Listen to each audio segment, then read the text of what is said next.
കൊച്ചിയിൽ എക്സൈസിന്റെ വ്യാപക ലഹരിവേട്ട 28 മയക്കുമരുന്ന് ഗുളികകളും 7 ഗ്രാം ഹെറോയിനുമായി അസം സ്വദേശി പിടിയിലായി. വിഷ്ണു സുരേഷ് കൊച്ചിയിൽ നിന്നും ചേരുന്നു കൂടുതൽ വിവരങ്ങളുമായി. വിഷ്ണു, ഏതൊക്കെയിടങ്ങളിലാണ് കൊച്ചിയിൽ ഇപ്പോൾ എക്സൈസിന്റെ പരിശോധന നടക്കുന്നത്?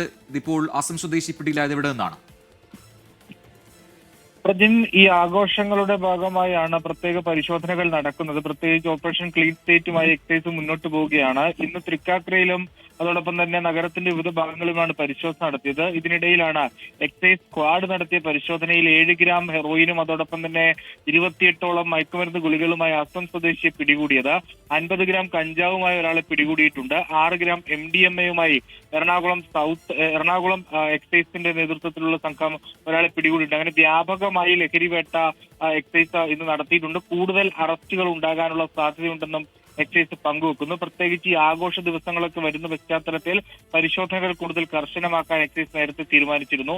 അതിന്റെ ഭാഗമായി കൂടിയാണ് ഇന്ന് പരിശോധന നടത്തുകയും ഇവരെ പിടികൂടുകയും ചെയ്തത്. ഒരുപക്ഷെ വരും ദിവസങ്ങളിലും സമാനമായ പരിശോധനകളും അറസ്റ്റുകൾക്കുമുള്ള സാധ്യതയുണ്ട്. ശരി, വിഷ്ണു സുരേഷാണ് കൊച്ചിയിൽ നിന്നും വാർത്തയുടെ വിശദാംശങ്ങൾ നൽകിയത്.